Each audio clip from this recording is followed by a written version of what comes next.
नमस्कार, आप देख रहे हैं अपडेट इंडिया। मैं हूं शेख जूही।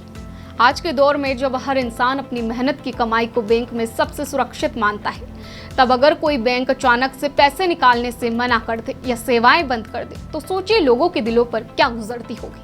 आम आदमी का बैंक पर भरोसा उसकी रोजमर्रा की जरूरतों से जुड़ा होता है।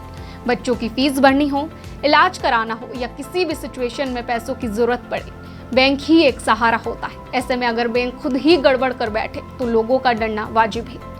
भारतीय रिजर्व बैंक यानी आरबीआई ऐसी ही गड़बड़ियों पर नजर रखता है और जब कोई बैंक नियमों का पालन नहीं करता या जनता के हितों को नजरअंदाज करता है तो आरबीआई तुरंत एक्शन लेता है। साल 2025 की शुरुआत से ही आरबीआई ने कई बैंकों पर सख्त कार्रवाई की। इन कार्रवाइयों का मकसद यही रहा कि बैंक नियमों का सही से पालन करे और आम जनता का पैसा पूरी तरह सुरक्षित रहे। लेकिन आरबीआई की इन कार्रवाइयों का असर सीधे उन ग्राहकों पर पड़ा है जो इन बैंकों से जुड़े हुए हैं। फरवरी 2025 में आरबीआई ने न्यू इंडिया कोऑपरेटिव बैंक पर कड़ी कार्रवाई करते हुए उसका पूरा बोर्ड हटा दिया।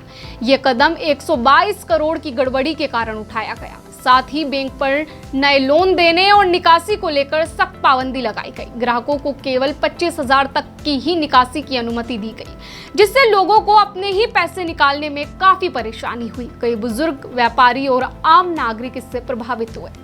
जनवरी 2025 में आरबीआई ने 4 सहकारी बैंकों, Smriti Nagrik Sahakari bank, Pune people's cooperative bank, Akola Janata commercial bank और कॉस्मोस कोऑपरेटिव बैंक पर जुर्माना लगाया। इन बैंकों ने एसएमएस अलर्ट के नाम पर ज्यादा शुल्क वसूला और लोन केवाईसी से जुड़े नियमों को नजरअंदाज किया। इसके चलते ग्राहकों को गलत चार्ज देना पड़ा और कईयों को अपना खाता अपडेट कराना या लोन लेने में परेशानी झेलनी पड़ी। इसके बाद फरवरी में आरबीआई ने नैनीताल बैंक पर 61,40,000 और उज्जीवन स्मॉल फाइनेंस बैंक पर 6,70,000 का जुर्माना लगाया। नैनीताल बैंक ने ग्राहकों को लोन की ब्याज दरों और सेवाओं से जुड़ी सूचनाएं सही से नहीं दी थी। उज्जीवन बैंक ने केवाईसी और लोन प्रक्रिया में नियमों का उल्लंघन किया था। इसका असर भी ग्राहकों पर पड़ा, क्योंकि कई जगह उन्हें बैंकिंग सेवाओं में देरी या रुकावट का सामना करना पड़ा। जनवरी 2025 में 3 बड़े bank, Jammu and Kashmir bank, Canara bank और बैंक ऑफ इंडिया पर कुल 5 करोड़ 96 लाख का जुर्माना लगा। ये जुर्माना प्राथमिकता वाले ऋणी, केवाईसी और वित्तीय समावेशन से जुड़े नियमों के उल्लंघन पर लगाया गया। भले ही इन मामलों में सीधा नुकसान ग्राहकों को ना हुआ हो, लेकिन इससे बैंकों की साख को झटका लगा और ग्राहकों का भरोसा डगमगाया। फरवरी में ही आरबीआई ने श्रीराम फाइनेंस पर 5,80,000 का जुर्माना लगाया। ये कंपनी ग्राहकों की पहचान और क्रेडिट की जानकारी से जुड़े नियमों का पालन नहीं कर रही थी। ऐसे मामलों में ग्राहकों को अक्सर दस्तावेज अपडेट कराने या लोन मंजूरी में परेशानी होती है। अगर बात पिछले कुछ सालों की करें तो आरबीआई पहले भी कई बार बैंकों पर कड़े कदम उठा चुका है। अप्रैल 2024 में कोटक महिंद्रा बैंक को नए डिजिटल ग्राहक जोड़ने और क्रेडिट कार्ड जारी करने से रोक दिया गया था। एचडीएफसी बैंक पर 2020 से 2022 के बीच डिजिटल सेवाओं की खामियों के कारण क्रेडिट कार्ड और डिजिटल सेवाओं पर रोक लगा दी थी।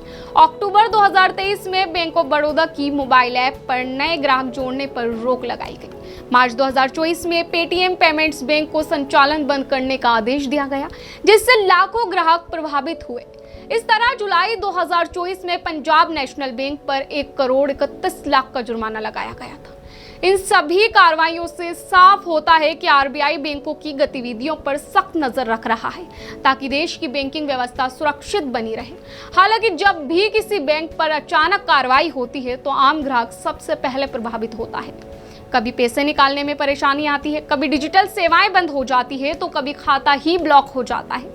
इसलिए बैंकों को समय रहते अपनी गलतियों को सुधार लेना चाहिए और ग्राहकों को सही सेवा देनी चाहिए। दूसरी तरफ लोगों को भी सतर्क रहना चाहिए और हमेशा अपने बैंक की स्थिति और आरबीआई के नोटिस पर ध्यान देना चाहिए।